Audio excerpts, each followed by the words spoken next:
ज्याची पहिले निर्मिती झाली असा हा ओंकार, आणि हा ओंकारही तुमचे आजार घालू शकतो हे बऱ्याच जणांना माहिती आहे. मी खूप खोल विषयात जाणार नाही, कारण सरांनी जो विषय दिलेला आहे तर त्यालाही न्याय मिळायला पाहिजे. आणि दुसरी एक ऐन वेळेला चव्हाण सरांनी माझ्यावर जबाबदारी दिली की ती पण पार पडली पाहिजे. आपण काय करतो, निसर्गोपचारक पहिले विचार करतो, सगळ्या स्टार्टिंगचा विचार आहे निसर्गोपचारक झाला किंवा निसर्गोपचाराला ॲडमिशन घ्यायची तर पहिला त्याचा प्रश्न असतो की मी किती कमवू शकतो. दुसरा प्रश्न असतो त्याचा की मी डॉक्टर लावू शकतो का. आमच्या रासकर सरांनी परवा टाकलं होतं जे जे डॉक्टर लावता येतं का नाही लावता येते तो आपला विषय नाही. पण मुळात काय, जो उद्देश इथं चंद्रशेखर सरांनी सांगितला तो उद्देश महत्वाचा आहे. तो उद्देश म्हणजे काय, मी या भारतभूमीत जन्माला आलो, माझी कृतज्ञता या भारतभूमीविषयी आणि माझी इथी कर्तव्यता, म्हणजे मी कशासाठी जन्माला आलो या दोन गोष्टी जर बघितल्या तर मग मी त्याच्यात किती कमवतो हा प्रश्न मायने. मला जर तुम्ही विचारलं किती कमवता तर मी निसर्ग उपचारामध्ये 6 लाख एका महिन्याला कमवतो. आमचे रासकर बंधू आहेत श्री रामचंद्र वराडी जे आहेत हे माझ्या अतिशय क्लोज परिचयाचे. आणखी मला ओळखणारे बरेच जण, कारण मी नंतर चेक केलं ग्रुपला ॲड झालेले, तर बरेच जण मला या ग्रुपलाही दिसले आणि माझ्या ग्रुपलाही दिसले. असे किती जण आहे मला ओळखणारे, 8-10 लोक तरी आहे. एवढ्या पुण्यासारख्या ठिकाणून वेगवेगळ्या ठिकाणून येऊन 10 लोक तरी मला ओळखतात. ही माझी नाही तर ही निसर्गोपचाराची ताकद आहे प्रथमतः. तर मूळ विषयाकडे वळूया. म्हणजे तुमच्या ह्या 3 प्रश्नाचे उत्तर मी दिले. तुम्हाला डॉक्टर लावता येतं का तर बिनधास्त लावा, पण तुम्हाला लोकांनी डॉक्टर ज्यावेळेस म्हणतील, डॉक्टर केव्हा लावा, तुम्हाला ज्यावेळेस डॉक्टर लोक म्हणायला लागतील आजूबाजूचे उपचार केल्यानंतर तुम्ही पेशंटला बरे करणार, बरे झाल्यानंतर तुम्हाला ते डॉक्टर म्हणायला लागतील, त्याच्यानंतर 6 महिन्यांनी 1 वर्षांनी डॉक्टर लावा. नाही तर अगोदरच मला डॉक्टर लावता येईल का हा प्रश्न विचारू नका. किती कमावता येईल तर याला लिमिट नाही. अलग लक्षात, किती कमवता येईल, मला वेळ मिळत नाही अक्षरशः, त्याच्यामुळं माझा एवढंच मी तुम्हाला सांगितलं. पण किती कमवता येईल याला लिमिट नाही. मी जर बिझनेस म्हणून जर हा नॅचरोपॅथी जर केलं, मी फक्त आज सेवा म्हणून करतोय, मी एवढे कमवतो. मी ज्यावेळेस बिझनेस म्हणून करेल ना तर एका महिन्याचं उत्पन्न माझं कमीत कमी 20 लाखाच्या वरती असेल. पण मला त्याच्यातही रस नाही आहे. मला रस जे आहे तर चंद्रशेखर सरांनी सांगितलं त्या गोष्टीत आहे की समाजाची सेवा करायची. माझा परिचय देताना मी 2-3 गोष्टीचा परिचय देतो. सरांनी सांगितले कुठली ॲड करायची नाही, पण इथं ती ॲड नाही आहे, कारण त्या गोष्टी मी फुकट करतो. माझ्याकडं जवळपास 1000 ते 1200 लोक दर महिन्याला योगा शिकतात ऑनलाईन मोफत. पहिला मुद्दा. दुसरा मुद्दा, कॅन्सरमध्ये मी कुणाकडूनही 1 रुपया घेत नाही. आणि कॅन्सरमध्ये मी परफेक्ट आतापर्यंत 110च्या वरती पेशंट माझे कॅन्सर मुक्त आहेत, ते पण फक्त आणि फक्त निसर्ग उपचाराच्या जोरावरती. अलग लक्षात. तिसरी गोष्ट ताईंनी सांगितली, तेच विषय मी रिपीट करणार नाही, की चिकित्सा कशी करायची. मूळ मुद्द्यावर यायचं ना आपल्याला. कॅन्सर ते सर्दीपासून ताईंनी सांगितले, प्रत्येक आजारावर आपल्याकडे सोल्युशन आहे. ते कसं आहे, आज तुम्ही काय झाले निसर्ग उपचारक, मी कोणाला उद्देशून म्हणत नाहीये, ते जर तुम्हाला लागू झालं तर मी तुमच्या अगोदरच माफी मागतो. प्रत्येक जण काय करतोय, निसर्ग उपचाराच्या नावाखाली माझ्याकडे दर महिन्याला जवळपास 10 लोक येतात. फक्त तुमच्या मेसेजच्या खाली आमच्या कंपनीचं लावल्या 15,000चं चेक तुम्हाला प्रत्येक महिन्याला येईल, पण मी ते पण स्वीकारलेलं नाही. कारण काय की आपल्याला जसं शहासडे सरांनी सांगितलं, याच्यात बिझनेस तर उदरनिर्वाहासाठी करायचा, तो आपोआप मिळणार आहे पैसा. तुम्ही प्रामाणिकपणे निसर्ग उपचार आजपासून करायला सुरुवात करा. तुमच्या अनन्य चिंतयंतमा गीतेत सांगितलेलं आहे की तुमच्या उदरनिर्वाहाची चिंता तुम्हाला करायची गरज नाही, तो देव देतो. कारण ही पॅथी जी आहे, एवढी एकमेव अशी पॅथी आहे. आज भारतात आपण बऱ्याच पॅथीचं गवगवा बघतो. आपल्याला सगळ्या पॅथी ज्याच्या त्याच्या जागी ग्रेट आहे. एवढे जाहीररित्या मी कुठल्याही पॅथीला नाव ठेवत नाही. ॲलोपॅथी तिच्या जागेवर ग्रेटच आहे. आयुर्वेद तर आपली भारतीय पॅथी आहे आणि त्याच्याविषयी काही सांगायची तुम्हाला गरज नाही. पुन्हा दुसरी पॅथी आहे ती म्हणजे दुसरी पॅथी जी आहे होमिओपॅथी. आता युनानी पण आहे, सिद्ध आहे, अशा बऱ्याच पॅथी आपण बघतो.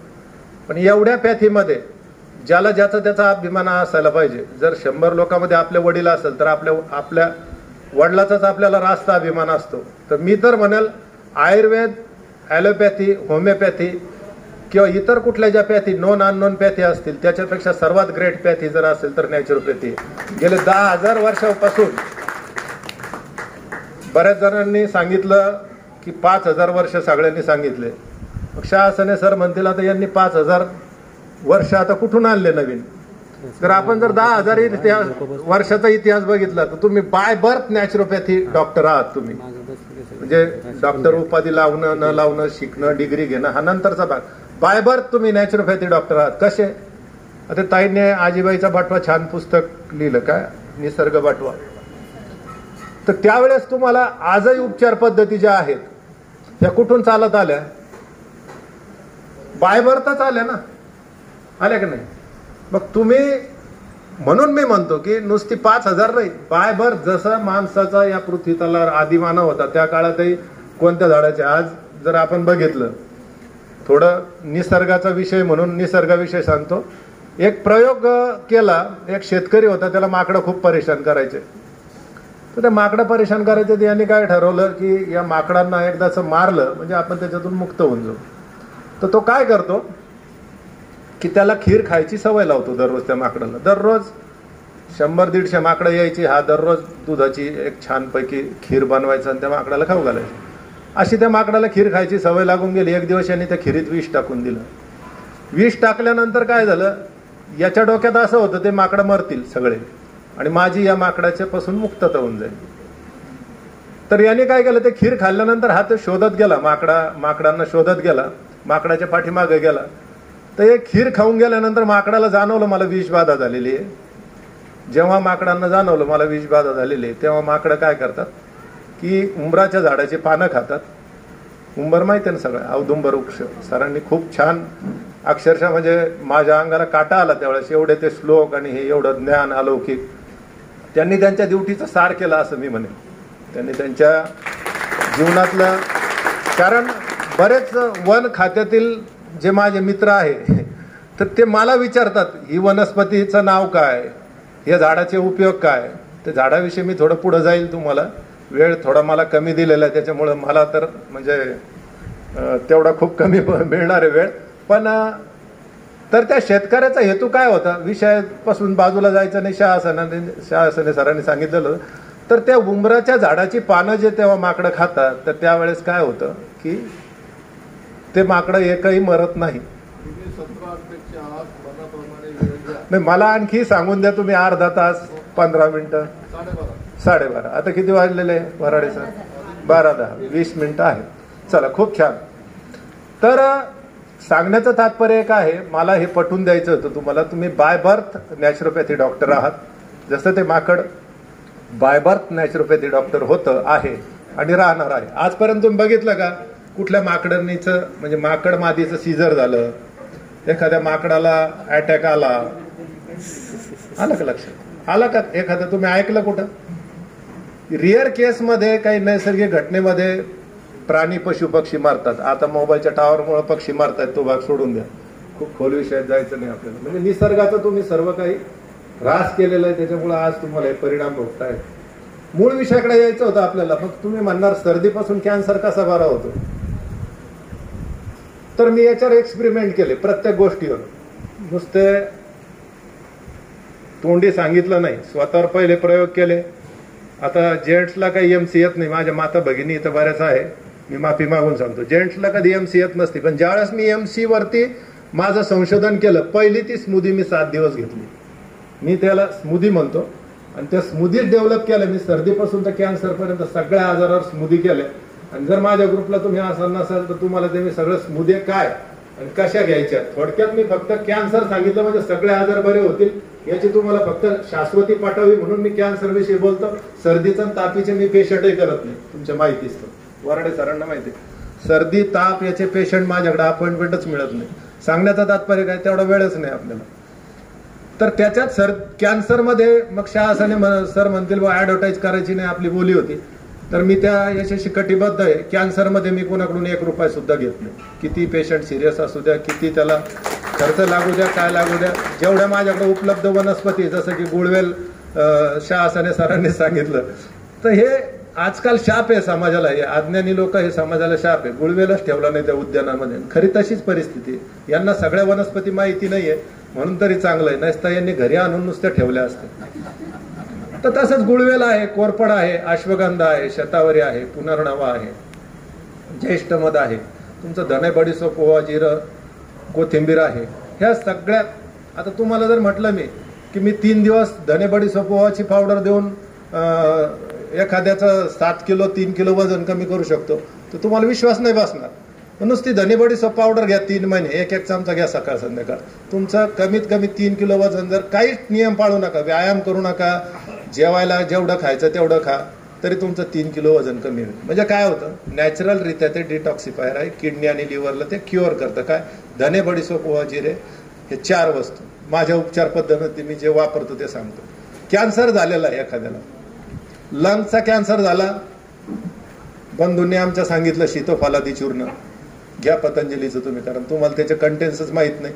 तुम्ही पतंजलीचं घेऊ शकता. शीतोफालादी चूर्ण घ्या, ज्येष्ठमध घ्या, पुन्हा धने बडीशेप ओवा पावडर 1 चमचा घ्या, पुनर्नवा घ्या, आणि पिंपळाचे 2 पानं, उंबराचे 2 पानं, पुन्हा सिसमचे 10 पानं, तुळशीचे 20 पानं, 4 पारिजातकाचे पानं. पेन असेल तर बॉडीमध्ये कुठेही पेन असू द्या, बंधूने आमच्या सांगितलं, पाठ दुखते, 4 पारिजातकाच्या पानाचा रोज तुम्ही हिरवी स्मूदी घ्या, म्हणजे त्याला मिक्सरमध्ये काढायचं, गाळून घ्यायचं आणि प्या. पारिजातक असं आहे तुमच्या शरीरातल्या कुठल्याही पेन कमी करतं. मग आता याच्यात कुठल्या कुठल्या वनस्पती वापरायच्या हे त्याचं थोडं वैयक्तिक स्वरूपाचं स्किल आहे.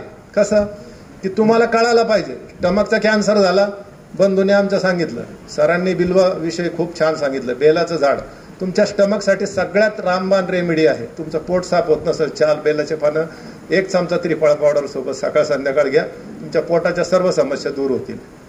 आतड्याला जर कधी आल्सर झालेले, आतड्याला अक्षरशः दिसतोय इंडोस्कोपीमध्ये, काहीच नाही, बेलाचं जे पिकलेलं बेल आणायचं आणि पिकलेल्या बेलाचं गर प्राशन करायचं. रोज 1 बेलाचं फळ खा, 21 दिवस खा. आणि पुन्हा जसं मी आमच्या भगिनींनी सांगितलं आहार, तर ते थोडा मी त्याच्याबरोबर तुमच्या 5 उपचार पद्धती माझ्याकडं. पहिली उपचार पद्धती म्हणजे योगा आणि प्राणायाम. योगाने काय होतं, हा माझाच हात वरती होत नव्हता, एवढा हात वरती करायचा तर होत नव्हता पहिले. मी योगा प्राणायाम सूर्यनमस्कार करायला लागलो 5 वर्षापासून. वराडे सरांनी माझ्या हातावर 2दा-3दा ट्रीटमेंट केलेली.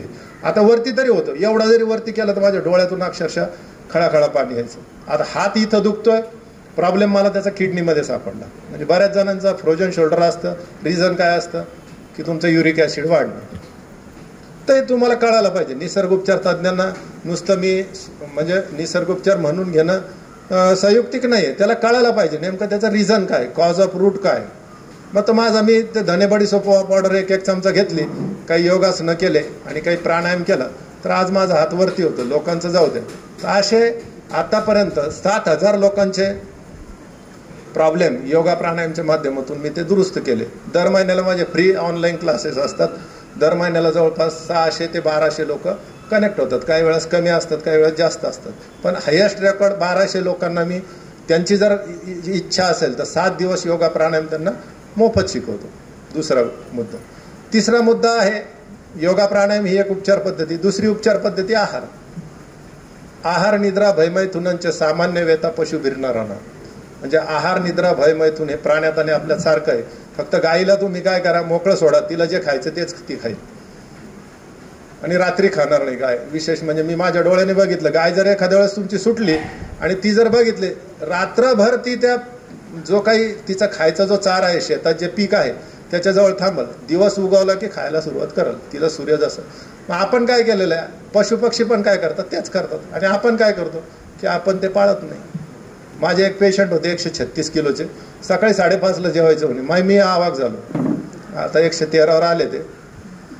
मी आवाक झालो, म्हटलं एवढ्या सकाळी भूक लागते? ते म्हणे हो काही अडचण नाही, जेवतो म्हणे मी पोटभर. म्हटलं अरे बाबा अग्नीच नाही तुझ्या पोटात अग्नीच पेटलाच नाही. गॅसवर तू कुकर ठेवलं, कुकर वापरू नका, पण पातेलं ठेवलं, पातेल्यात पाणी ठेवलं, फोडणी करायची तर त्याला तेल टाकलं, सगळ्या गोष्टी केल्या, पण खालून अग्नीच नाहीये. ताईंनी खूप छान सांगितलं 5 तत्व आपल्या. ते मी 5 तत्वाकडे जाणार पण नाही, तुम्हाला सगळ्यांना माहिती आहे 5 तत्वाची चिकित्सा म्हणजे निसर्ग उपचार आहे, हे सगळ्यांना माहिती आहे. तर दुसरी उपचार पद्धती आहे माझी की आहार. मग आहारात काय खायला पाहिजे भोसले सरांनी सांगितलं. तर मी त्याचं पुढं जाऊन विश्लेषण असं करतो, काय खाता याला महत्व नाही, तुम्ही काय पचवू शकता याला खूप महत्व आहे. काय खाता याला अजिबात महत्व नाही, तुम्ही काही खाऊ शकता. काय काय खातील मी जर सांगितलं तर तुम्ही हसू हसू तुमचे पोट दुखतील. म्हणजे आजकाल मी पेशंटचे रिप्लाय घेत असतो सगळ्यांचे, माझ्याकडे फीडबॅक असतो, पहिले मी फीडबॅक घेत असतो. तर ते काय काय खातात याची म्हणजे यादी खूप लंबी चौडी आहे, ते तुम्हाला सगळ्यांना माहिती आहे, फक्त तुम्ही आचरणात आणत नाही. आणि मी एक 10% आचरणात आणत असेल म्हणून मी एवढ्या प्रॉम्प्टली आणि म्हणजे एकदम तुम्हाला कॉन्फिडन्स मी का सांगतोय, माझ्या बोलण्यात धार का आहे तलवारीला, की मी ते पाळतो. किती टक्के? 10 ते 20% म्हणून एवढं सांगू शकतो. ज्यावेळेस मी 100% पाळल तर मी तर म्हणतो सगळ्यांनी माझ्यासारखं मग जीवन 100% पाळल, तेव्हा जगात कुठलेही आजार राहणार नाही. सगळ्या कॉज ऑफ रूट जे काही तुम्ही खाता, जे काही तुम्ही काय खाता याला महत्व नाही, काय पचवू शकता याला महत्व आहे. मी आधीच सांगितलं. मग आहार कसा पाहिजे? सहज पचेल असा, तुमच्या म्हणजे कुठलाही दाह न करणारा. कित्येक तिखटाचा, कोल्हापूरचे आमचे मित्र आहेत राजकर सर, त्यांना विचारा कोल्हापूरला काय किती तिखट खातात. एवढं तिखट तुम्हाला गरजेचंच नाही. मग हाय ब्लड प्रेशर कसं कंट्रोल होईल? एवढं तिखट खाणं गरजेचं नाही, तरी तुम्ही तिखट खाता, ब्रेड बेकरीचे पदार्थ खाता, नॉनव्हेज खाता. इथं नसतील कुणी नॉनव्हेज खाणारे, असतील तर नॅचरोपॅथीमध्ये नॉनव्हेज खात नाही हे पण लिहून घ्या एखाद्या कान्याकोपऱ्यामध्ये. तर सांगण्याचं तात्पर्य काय की तुम्ही काय काय खाता. अहो तुमच्या आतड्याची लांबी तुमच्या उंचीच्या 6 पट असते, हे माहिती किती जणांना माहिती आहे? तुमच्या उंचीच्या 6 पट तुमच्या आतड्याची लांबी असते. आता मी 6 फुटाचा आहे, तर माझं 36 ते 32 फूट माझ्या आतड्याची लांबी. इथून टाकलेली वस्तू बाहेर निघायला किती वेळ लागतो याला महत्व आहे. कच्चा आहार घ्या, 4 तासात 3.5 तासात प्रोसेस होतो आणि 8 तास 10 तासाच्या आत तो पुन्हा बाहेर निघण्याचा प्रयत्न करतो. सकाळी 11च्या आत जर कच्चा आहार खाल्लेला असतात सगळे मूग, तर संध्याकाळी ते तुम्हाला पहिला मिस कॉल येईल. अलग लक्षात. सांगण्याचं तात्पर्य काय, काय खाता याला महत्व आहे. उदाहरणार्थ तुम्ही पापड खाता, मलाही पापड आवडतो, कधी कधी मीही खातो सणावाराला. तर पापड 72 तास घेतो तुमच्या पोटामध्ये. 72 तास उडदाचा पापड पचायला घेतो. उडदाची डाळ, डाळीचा राजा सांगितलेला आहे आमचे स्वर्गीय राजू वैदिक दीक्षित नेहमी सांगायचे, दालों का राजा है, जितना देर वो खेत में पकने के लिए लेंगे उतना ही देर तुम्हारे पेट में लेंगे. मग डाळीचा राजा हे आहे. मग त्याला काय एक्झरसाइज पाहिजे तुम्हाला. तुम्ही जर व्यायाम करत असाल तर उडदाचा पापड खा, नसतं तुम्हाला उडदाचा पापड खाण्याचा अधिकार नाही. माझे एक मित्र आहे, ACP रेंजला रिटायर झाले, नॉनव्हेज खायचे ते पूर्वी, आता त्यांनी नॉनव्हेज कमी केलं. जेव्हा मी हे सतत सांगायला लागलो त्यांना, तेव्हा नॉनव्हेज खातं त्यांनी कमी केलं. आता ते नॉनव्हेज फार कमी खातात. रिअर केसमध्ये कोणी जर आमंत्रित असलं तरी घरी बंद झालं, केवळ नॅचरोपॅथी शिबिर त्यांनी केलं म्हणून. तर सांगण्याचं तात्पर्य काय की नॉनव्हेज जर तुम्ही पोटात टाकलं 48 ते 72 घंटे तुमच्या पोटातून ते बाहेर निघत नाही. पोळी, माल्टोज आणि ग्लुटोन हे 2 घटक गावामध्ये जास्त प्रमाणात असतात. ते जास्त प्रमाणात गावामध्ये असतात त्या कारणामुळं तुमचं जे मैदा तर अति डेंजर, मैद्यासारखा डेंजर पदार्थ मी तर या पृथ्वी तलावर मानत नाही. अलग लक्षात. काय कारण त्याचं की तो आतमध्ये गेला तर तो बाहेर निघण्याचं नावच घेत नाही. आता आपण शरीर शुद्धीकडे जाणार आहे, शेवटचं टॉपिक. मग ते बाहेर नाही निघत तर काय करतं, ते पोटात कुसतं. तुम्ही भिंतीला असे छोटे छोटे कोश असतात बघा मातीचे, असे कोश तुमच्या शरीरात तयार होतात. त्याच्यामध्ये आळ्याने साम्राज्य बनवलेलं असतं. तर तुम्ही जर कधी पोस्टमॉर्टम करताना काही पेशंट तुम्ही विशेषतः जाऊन बघा गव्हर्नमेंट हॉस्पिटलला, जेव्हा त्यांचं पोस्टमॉर्टम करतात दीर्घ आजाराच्या पेशंटच्या आतमध्ये अगदी आळ्यान कोश निघतात. कुठून आल्या म्हणजे त्यांनी तुमच्या पोटात आणखी वेगळं साम्राज्य निर्माण केलेलं असतं. हे तुमचं काय की हे सगळं आहार तुम्ही या पद्धतीने घेताय म्हणून होतं. मग आहार कसा पाहिजे? सहज पचणारा नॅचरल स्वरूपाचा आहार, कमी प्रक्रिया केलेला आहार. कमी प्रक्रिया केलेला मग काय की ज्याच्यावर कुठल्याच आता आपल्याकडे थोडं वाफवलेले होते, किंचितसे वाफवलेले होते. आम्ही तर आमच्या नॅचरोपॅथी शिबिरामध्ये तसेच मोड आलेले होते. पण आता इथं आंबट शौकीन आहेत काही. शाहसने सरांना, चव्हाण सरांना वाटलं असेल की ते अर्धे खाणार नाही म्हणून त्यांनी कदाचित शिजवलं असेल. नसता हे शिजून खाण्याची वस्तूच नाही. मग त्याच्यात काय तुम्हाला उदाहरण सांगतो. शिजवल्यावर काय झालं, त्याच्यावर प्रक्रिया झाली. पहिली प्रक्रिया 4 ते 6 महिने शेतात राहणं, दुसरी प्रक्रिया वाळून तुम्ही डब्यात ठेवतात, तिसरी प्रक्रिया त्याला भिजू घालतात, चौथी प्रक्रिया शिजवतात, शिजवल्यानंतर 5वी प्रक्रिया पोटात होते आणि 6वी प्रक्रिया ती बाहेर निघायची. म्हणजे किती प्रक्रिया झाल्या, एवढ्या याच्यात किती वेळ गेला तुमचा. जास्तीत जास्त एनर्जी तुम्ही एक तर कमावण्यासाठी, दुसरी खाण्यासाठी, तिसरी पचवण्यासाठी, चौथी माता भगिनी बनवतात त्याच्यासाठी, आणि इतका किती गॅस लागतो. तुमचा अर्धा गॅस बचत होऊन जातो तुम्ही जर कच्चा आहार घेतला तर. मग नॅचरल स्वरूपाचा आहार घ्या. तुम्हाला उदाहरण जर सांगायचं झालं, आता याच्यातला एक दाना आपण जमिनीत नेऊन लावला असता तर तो उगवला नसता. पण जर कधी तुम्ही हिरवा जशा तसा इथं जर कधी तुम्ही ह्या पिंपळाच्या झाडाच्या याच्यात किंवा तुळशीच्या झाडाच्या याच्यात लावला असता, त्याला पाणी टाकलं असतं, त्याच्यापासून झाड तयार झालं असतं. म्हणजे काय झालं, जिवंत स्वरूपाची ऊर्जा त्याच्यामध्ये होती. शेंगदाणा पण तसंच आहे, कूट करून खाता काहीच उपयोग नाही. 90% शेंगदाण्याचा कूट भाज्यात टाकतं. मी तर म्हणतो ॲब्सोल्युटली रॉंग प्रोसेस आहे. त्याच्यापेक्षा मूठभर शेंगदाणे भिजत घाला, 10-10, 20-20 प्रत्येकाच्या वाट्याला येतील, नाश्त्याला म्हणून द्या, त्याच्याबरोबर मनुके भिजू घाला. माझा एक युनिक फॉर्म्युला आहे, शेंगदाणे क्वचित खायला सांगतो मी, पण एक युनिक फॉर्म्युला आहे तो म्हणजे 4 बदाम, 4 खारीक आणि 20 मनुके रोज खातो मी. ज्यांना वजन कमी करायचं त्यांनी खा आणि ज्यांना वजन वाढवायचं त्यांनी खा, दोघांनाही फायदा होईल. कसा होईल ते खाल्ल्यानंतर मला फोन करून सांगा, इथं आपल्याला वेळ कमी. मग अशा छोट्या छोट्या गोष्टी आहेत. आता 90 ते 60% माता भगिनींना गायनिक प्रॉब्लेम असतात. काय कारण, हिमोग्लोबिनची कमतरता. देवाने त्यांना एक वरदान म्हणता येईल आणि एकदा मूलबाळ झालं की शापही म्हणता येईल. अर्ध्या माता भगिनी 60% ते 40 माझ्या माता भगिनी त्याच्यातच परेशानी. कशामध्ये, की मासिक पाळीच्या समस्या, मुलं झाल्यानंतर एखादी पिशवी आपण काम नसताना लटकून देतो, ती आडगळीची जागा होते, तसेच आपल्या गर्भाशयामध्ये त्या माता भगिनीचं होऊन जातं. तिथं ऑक्सिजन प्रॉपर जात नाही, तिथं ब्लड सप्लाय प्रॉपर होत नाही, मग गायनिक प्रॉब्लेम सुरू होतो. मारा खेट्या जा या डॉक्टरकडं, ही सोनोग्राफी कर, ते कर, सोल्युशन काहीच नाही. फक्त मी काय केलं, त्याच्यावर एक स्मूदी क्रिएट केली, त्याच्यावर एक स्मूदी डेव्हलप केली. मी ती फ्री ऑफ कॉस्ट व्हॉट्सअपवरूनच पाठवतो, त्याच्याकडे काही माझ्याकडे यायची गरज नाही तुम्हाला. त्या स्मूदीमध्ये खरा अशोक सरांनी मला इथं सांगितलं, त्यावेळेस मी खरा म्हटलो होतं. अशोकात 2 प्रकार आहे, हे सरांनी तुम्हाला सांगितलं. तुम्ही आजपर्यंत एक वरती जाणार आणि एक आडवा वाढणार. हे अशोकच नाही, याला खोटा अशोक म्हणतात आमच्या आयुर्वेदाच्या किंवा निसर्गोपचाराच्या भाषेत. सरांनी खूप विश्लेषण त्याचं छान केलं. खरा अशोक काय, त्याच्या पाहुणे थोडं हिरवट पिवळसर, पोपटी कलरपेक्षा थोडे गडद पिवळसर पानं असते, त्याला आपण खरा अशोक म्हणतो. जो अशोक वाटिका सीतामाईचा जो अशोक होता तो औषधामध्ये उपयोगी आहे, त्याचा अशोकारिष्ट नावाचं औषध बनतं सांगण्याचं. मग त्याच्यात ते पानं आपण टाकतो, अशोकाचे पानं आहेत त्याच्यात, पुन्हा पिंपळाचे 2 पानं आहेत, पुन्हा त्याच्यात 20 याचे पानं आहे, पुन्हा त्याच्यात 4 बेलाचे पानं घेतो, 4 पारिजातकाचे पानं होतं. कारण ज्या वेळेस पेन मासिक पाळीची समस्या, ब्लडिंग वगैरे होतं, त्यावेळेस पेन पण होतात, पारिजातक पेन थांबवतं. पुन्हा अशोका जे येतं ते गायनिक प्रॉब्लेम रिपेअर करतं. सिसम जे आहे त्याच्यात 10 पानं सिसमचे वापरतो. सिसम काय करतं, की सिसम आपल्या शरीरातले जिथं काही गाठी, क्लॉट, जखमा झालेल्या असतील, रक्तपुरवठा सुरळीत करण्याचं काम सिसम करत असतं.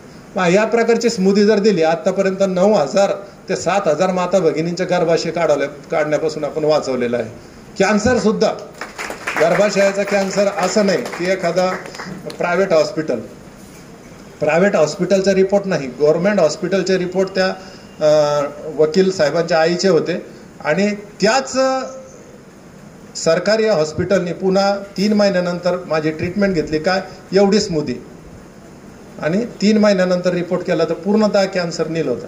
याचं रिझन काय आहे, तर याचं रिझन तुम्हाला सांगतो. विज्ञानाच्या कसोटीवर आपण सगळ्या गोष्टी करत असतो, तर याचं सर्वात महत्त्वाचं रिझन आहे ॲसिटिक आणि अल्कलाईन. किती जणांना माहिती आहे ॲसिटिक अल्कलाईन? आहे, जवळपास 20-30% आहे. ॲसिटिक म्हणजे काय आणि अल्कलाईन म्हणजे काय, तेवढं सांगतो आणि टॉपिक संपवतो. कारण तुम्हाला पण बऱ्याच जणांचं ऐकायचं आहे, माझं एकट्याचंच ऐकून हे होणार नाही. हे तुम्हाला मी व्हॉट्सअपवरही नॉलेज पुरवू शकतो, पण माझ्यापेक्षाही अत्यंत हुशार, माझ्यापेक्षा थोडं डिफरंट नॉलेज असलेले अनेक माझे योग उपचारक किंवा योग निसर्गोपचार डॉक्टर इथं आलेले, आणि त्यांचं पण आपल्याला ऐकायचं. विषय काय चालला होता, ॲसिटिक आणि अल्कलाईन. आता माणूस अनादी काळापासून जगतो आहे, अनादी काळापासून जगत आहे. झाडाचे पानं खाऊनच जगत होता. जंगलातलं जर उदाहरण जर बघितलं, आधी मानव होता, काय खात होता देशमुख काका?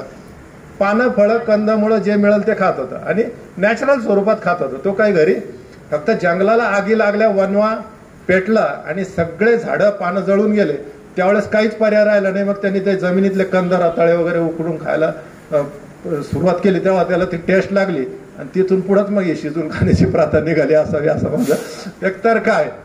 मग तिथून काही कसं असतं, चांगले रिसर्च करणारे लोक असतात तर काही म्हणजे देशविघातक कृत्य करणारे लोक असतात ना. मग काहींनी उलट शोध लावले.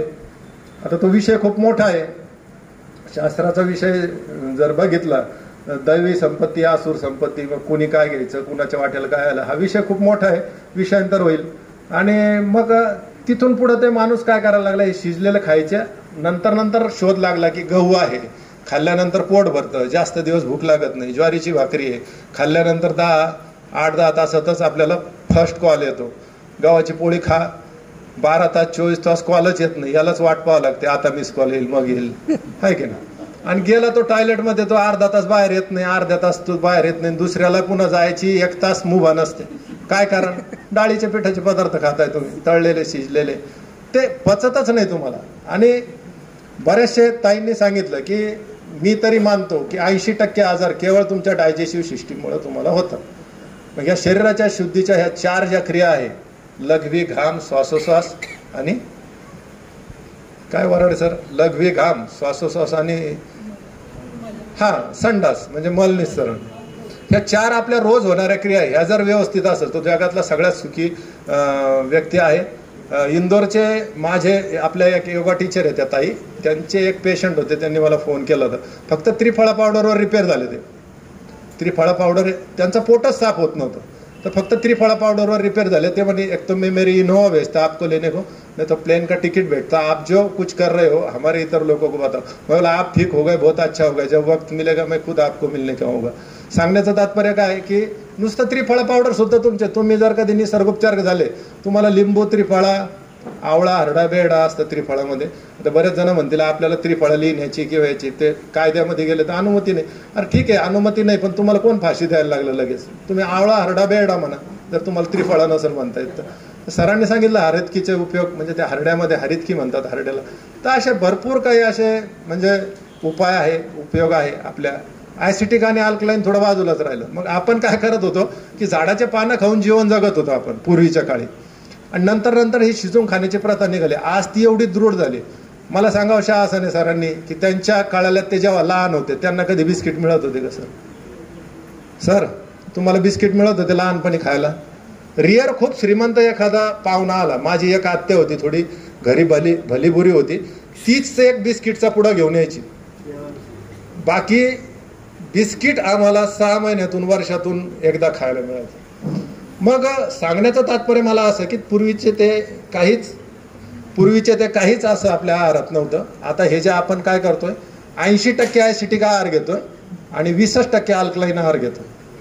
जे की खरं प्रमाण काय, अल्कलाईन आपल्याला शरीराला 80% पाहिजे आणि 20% ॲसिटिक पाहिजे. डाळी, कडधान्य, पुन्हा मसाले, हे ते 20% आपल्या शरीराला आवश्यक आहे. मग हा रेशो तुम्ही चेंज कराल ना, कॅन्सरचा पेशंट नुसतं एवढ्या आहारानेच तुमचा रिपेअर होईल. मग याच्यात एकच गोष्ट, आणि सगळ्या गोष्टी का होतात, आता शेवटचा मुद्दा घेतो चव्हाण सर, 2च मुद्दे राहिले तेवढे घेतो आणि संपतो. ओके, नाही फक्त 2च मुद्दे. तिसरा मुद्दा आहे आपला श्वासोश्वास. 1 मिनिट, शेवटचं 1 मिनिट. चलो, तर आपण इथं थांबूया. आणि संयोजकांनी मला इथं बोलण्याचा जो हे दिला, तर आपण श्वासोश्वास नुसार ताईंनी ते तत्व तुम्हाला सांगितलं. योगा प्राणायामनी पण आपले अनेक आजार विना औषध गोळ्या दुरुस्त होतात. संयोजकांनी मला इथं बोलण्याची संधी दिली आणि माझं तुम्ही शांत चित्ताने ऐकून घेतलं, त्याबद्दल मी पुन्हा आपल्या या पहिली राज्यस्तरीय निसर्गोपचार परिषदेला पुढील वाटचालीसाठी शुभेच्छा देतो. तुम्हालाही तुमच्या भावी लाईफमध्ये प्रॅक्टिससाठी शुभेच्छा देऊन माझे 2 शब्द संपवतो.